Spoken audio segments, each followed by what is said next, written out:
What's going on, guys? Welcome back, and today I am going to be giving you guys my thoughts on the final 3 episodes of the Book of Not Boba Fett, because this show is no longer a Book of Boba Fett, it is now the book of a bunch of fucking cameos. How does Chapter 5 follow up on the tease at the end of the prior episode that the Mandalorian may make an appearance? Well, the exact thing that I feared would happen. He hijacks the entire show and turns this from the Book of Boba Fett into the Mandalorian Season 3 for an episode. And as that, this episode is fine. From a writing standpoint, it is a relatively solid episode, and there are some interesting elements, but it does not fit within this show.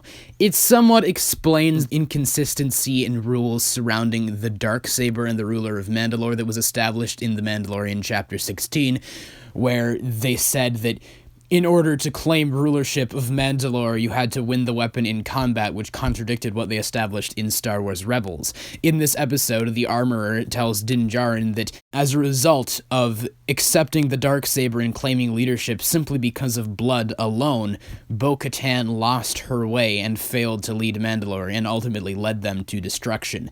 That somewhat does explain the inconsistency and does establish that the only reason Bo-Katan was able to claim leadership was because of her bloodline alone, and that as a ruler she failed because she did not win the weapon through ritual means. So that somewhat does explain the inconsistency in rules, which I did appreciate.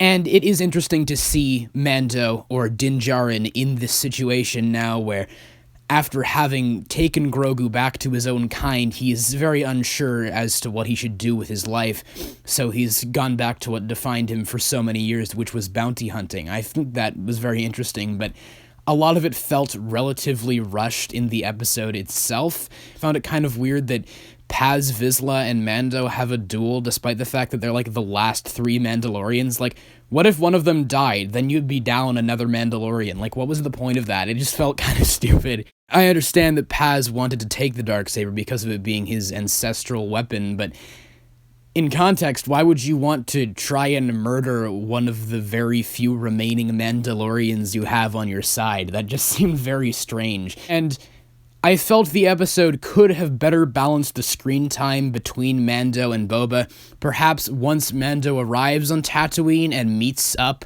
with Palimoto, they discuss his new ship, and then it cuts to Boba Fett, and you have some scenes with him. Perhaps you show him learning how to ride the Rancor or something, which would set up better what occurs in Chapter 7. They could have balanced the screen time far better between the two characters, and rather, Mando hijacked the entire show and turned it into The Mandalorian for an episode, which, if in a longer show, would work, but because of the fact that this show is so short, they really needed to focus on their priorities, and they decided to spend far too much screen time on The Mandalorian, which takes away time that could have been spent on developing Boba Fett and his story, which is what this show is supposed to be about. What I meant by the episode feeling rushed was that there were a lot of plot beats and revelations that occurred that I feel, if spaced out over the course of an actual Mandalorian season, would have been more powerful or hard-hitting. For example, Mando revealing the fact that he has removed his helmet multiple times in the past, resulting in the armorer kicking him out of the Mandalorian religion.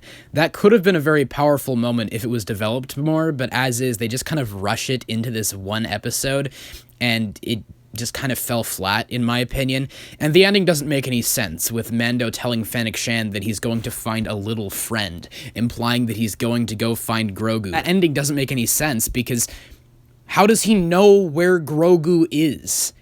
Luke just took him and left. He didn't identify who he was or where he was going, so none of that made any sense. And oh boy, does Chapter 6 not explain any of this. Now, when I checked my social media last week, the day that this episode was released, I saw people saying things such as, "This is the best thing to have ever released on Disney+. Dave Filoni has graced us with one of the best pieces of Star Wars material ever." And I was very excited, obviously, after reading that. Once I watched the episode, though, I can confidently say that this is the worst written piece of Star Wars material I have seen since The Rise of Skywalker. Right off the bat, the setup of the episode makes no sense, as previously stated. Mando should have no way of knowing where Luke is, let alone his name. At the end of The Mandalorian, Luke showed up on the light cruiser, beat up a bunch of dark troopers, took Grogu, and left. He didn't identify himself, he didn't tell him where he could be found, so at some point, I suppose off-screen, Mando just learned where this super-secret Jedi Academy was being built, and showed up there. None of this makes any sense. You may say, oh, well, R2-D2 is sending him a landing beacon. As far as I know, you can't send a landing beacon through hyperspace, so Mando would have to have known the coordinates to the planet, and once he lands, he tells R2-D2 that he's looking for Skywalker. When did he learn any of this information? None of this makes any sense. A lot of people said it was cool to see Ahsoka back in this episode, and while I can agree to that to some extent if you completely ignore any of the context surrounding how or why she's there, but if you actually do put any thought into it, it completely falls apart. Because Ahsoka should have no way of knowing that Luke even exists.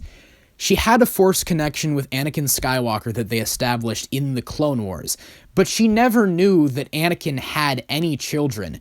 So she just now knows that Luke is here and is hanging out for some reason, and that also creates a plot hole because when Mando asked Ahsoka in The Mandalorian Season 2 if she could train Grogu, she said no, but told him to go to this Jedi temple where they may be able to communicate with Jedi, but that she doesn't know if any Jedi exist anymore.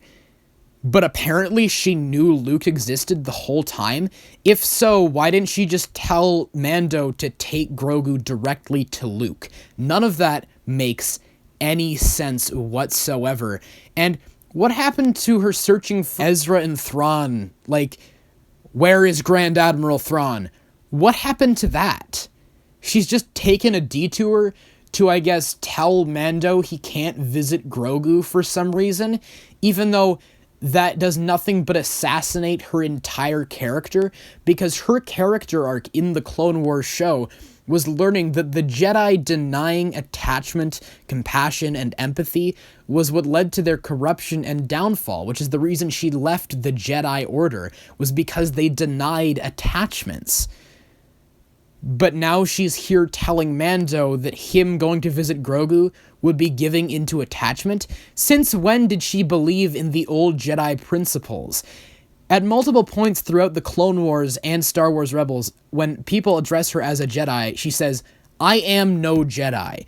But in this new live-action universe, they're just pretending that Ahsoka is full Jedi for no reason, even though that does nothing but assassinate her character. And Ahsoka meeting Luke for the first time could have been an extremely powerful moment, seeing two people who knew different sides of the same person and exchanging stories. But instead, it's executed in this extremely rushed and haphazard manner where she just walks up to him in this scene and goes, "You're just like your father. Bye," and walks away. What does that even mean? Because the side of his father that Luke knew was the evil, murderous, psychopathic side. So to him, that should mean that I'm a murderous, psychopathic maniac? What does that even mean? Like, that line doesn't make any sense in context. And once again, that could have been an extremely powerful or poignant moment if executed differently in a different show. The Ahsoka show, a Mandalorian season, even a Luke Skywalker show. But instead, it's in the Book of Boba Fett for no reason, and is executed in the worst possible way. And you thought that Ahsoka was the only character that this episode assassinated. Oh no, it assassinates Luke Skywalker, the original protagonist of the Star Wars series. Luke's entire character arc over the course of the original trilogy was learning the error of the original Jedi ways and creating a new path. His compassion and belief that his father still had good deep down inside of him was what led to the salvation of Darth Vader. The entire concept of Luke's character is a new beginning for the Jedi Order, one that doesn't abide by the old principles which led to their downfall. But at the end of this episode, he tells Grogu that he can't give into attachment. Similar to Ahsoka, this makes no sense. Both of their characters never believed in the original Jedi principles, and this is even worse because Ahsoka is a very popular character, and I'm pissed off that they assassinated her. But Luke is a character that has existed for over 40 years, and now we're just contradicting his entire character arc. Not only does this episode contradict character arcs that have been built over years of storytelling, but it also contradicts the entire narrative that has been constructed over the course of these Mandalorian Boba Fett seasons. At the end of the episode, Luke gives Grogu a choice of taking Yoda's lightsaber and continuing down his path as a Jedi, or taking the Beskar shirt that Mando made for him and returning to Din. That doesn't make any sense. The entire goal of the Mandalorian show was to ensure the safety of Baby Yoda, who was constantly pursued by bounty hunters and the Empire, who were able to kidnap him at multiple points. Mando gave up Grogu at the end of The Mandalorian Season 2 because he knew that he had no way of keeping him safe.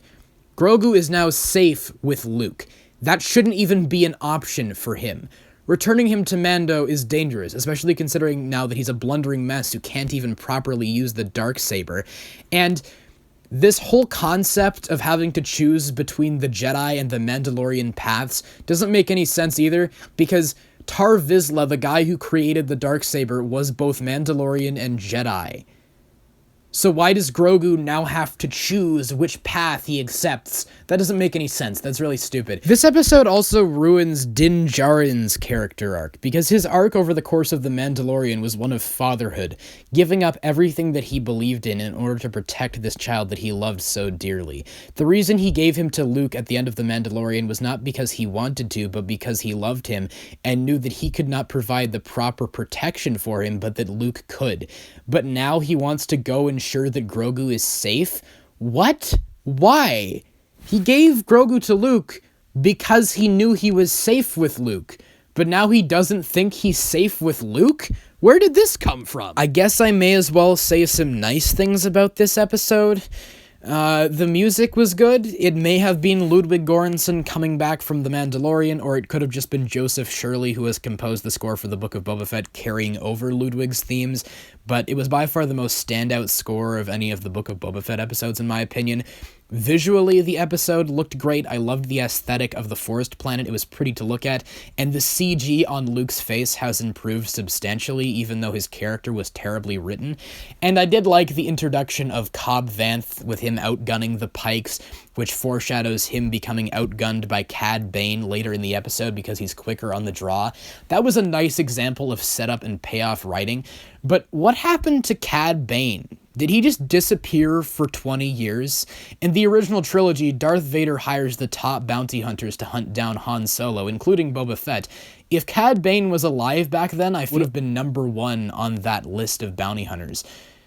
Did he just get left on that planet for 20 years and then the Pikes dug up his fossil? Like, how old is this guy? Isn't he like 90? How is he still alive? All in all, Episode 6 was the worst piece of Star Wars I have seen since The Rise of Skywalker released in 2019. And not only that, but it's extremely detrimental to the Book of Boba Fett because it serves no purpose in this show but to distract from Boba's story.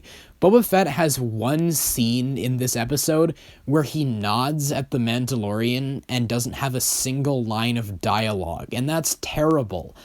Everything in this episode is completely superfluous and doesn't connect to his story whatsoever, which leads to the finale feeling extremely rushed. My initial thoughts coming out of episode 7 are that it was not quite as bad as the previous one, but only because of the fact that it doesn't destroy character arcs that have been built up for over 40 years. The cardinal sin of this episode is that it doesn't even draw Boba Fett's character arc to a logical conclusion.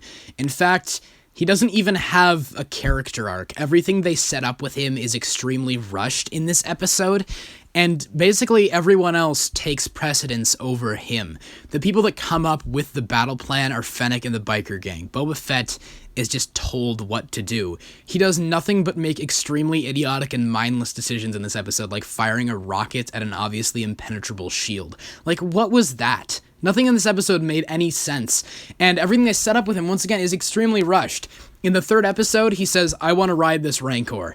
And in this episode, he's now perfectly good at riding the Rancor. We never saw him learning how to tame or ride it. There was no trial and error. He's just now perfect at it. We didn't see any of that take place. And there's a scene in this episode when Mando suggests they just make a run for it and try to escape. Boba replies by saying, these people are counting on me. I can't leave them now. And I felt nothing because they never built up any dynamic between Boba and the townspeople. I thought this series was going to be about Boba Fett taking the lessons he learned from the Tuskens and applying it to his rule of Mos Espa. At the beginning of the show, the citizens claimed that no one respected Boba Fett, and I thought the show was going to be about him slowly building up bonds with the townspeople, and we would see them slowly over time come to respect Boba, and at the end of the show he would drive away the Pikes and prove the fact that he is a competent leader, and he would apply all of the lessons of compassion that he learned from the Tusken Raiders. Instead, he just brings in a giant Rancor and smashes up the town in a mind-numbing CGI action scene, which just got to a point where it reminded me of a Marvel movie. And they just didn't feel like Boba Fett could carry the show on his own, so they shoved in all these other elements like Mando and his whole side plot, which doesn't actually have any connection to Boba's story. It is this side plot that's going on in tandem with Boba's, but it doesn't actually connect to Boba's story. They just shoved that in because they didn't feel like Boba could actually carry the story, whereas he actually could have if they had developed his story. But instead they focused on all this badly written bullshit with Mando, Luke, and Ahsoka and destroying all of their characters. This episode just destroys The Mandalorian Season 2 because at the end, Mando just flies off into the distance with Grogu. I guess he's just now okay with Grogu being with him. So much for him giving Grogu to Luke because he would be safer with him. I guess the Empire's just going to kidnap Grogu again and steal his blood, potentially killing him. Great. Why did I spend my time watching the first 2 seasons of The Mandalorian? Now I don't want to watch The Mandalorian Season 3, because they've completely destroyed the narrative they set up there. The only reason Grogu's back with Mando is because they didn't feel like they could sell The Mandalorian without Grogu. You just gotta keep selling that merchandise. You gotta keep getting that sweet, sweet money. Fennec Shan's character served no purpose. I feel awful for Ming-Na Wen. Her character had no development. There's no twist. She doesn't turn on Boba. There's no emotional conflict between two characters that know each other. Instead, we have this heavily contrived standoff between Boba Fett and Cad Bane, two characters who have no connection, which leads to this, once again, heavily contrived CGI noise final battle, which reminded me of a Marvel movie. And there were 2 almost good scenes. One is between Mando and Boba, where Boba suggests that Mando leaves, but Mando says that he will stay with Boba and they shall die with honor, and I was like, yeah, that's awesome. But then the mayor's aide had to step in and be like, may I ruin this potentially good scene? Yes, you did, sir. Off. And then there was another almost good scene where Fennec steps in and rescues the biker gang from this group of Aqualish or something.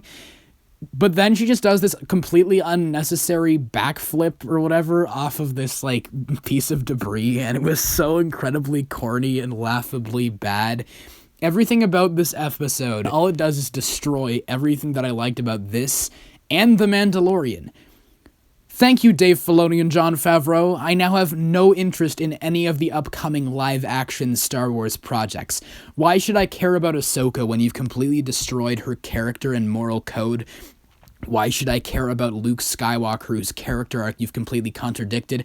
Why should I care about The Mandalorian Season 3 when all you've done is you rewrite the entire plot of the first 2 seasons of The Mandalorian? The only Star Wars project I have any level of anticipation for is The Bad Batch Season 2, because the first season was actually really good. But even that I now have my reservations about. With all of that said, though, that's pretty much it for my thoughts on the final 3 episodes of the Book of Not Boba Fett. They were pretty bad. I suppose the 5th one is the least worst because it's the most solid from a writing standpoint, But even then, it doesn't feel like it serves a purpose within the Book of Boba Fett, because it's practically a Mandalorian episode. And even as a Mandalorian episode, it rushes a lot of potentially interesting plot points. The final two, though, were easily some of the worst written Star Wars I've seen in years, to the point where they were almost on the level of a Marvel movie. It was to that degree of CGI noise. I will be having a live stream discussion of the Book of Boba Fett series with my friend Ian on Friday, so please do feel free to tune into that. Give us your thoughts on the Book of Boba Fett. We will discuss our thoughts. You can join in on the discussion. It'll be pretty fun. I've done that for a lot of other shows like Hawkeye, Falcon and the Winter Soldier, Bad Batch. We've had a lot of fun with it in the past, and I hope you guys will tune in and have some fun with us on there. But with all that said, that's all I have to say about the not Book of Boba Fett. You guys please let me know all your thoughts in the comments below. And of course, as always, I hope you guys have a great day. Take care. Bye.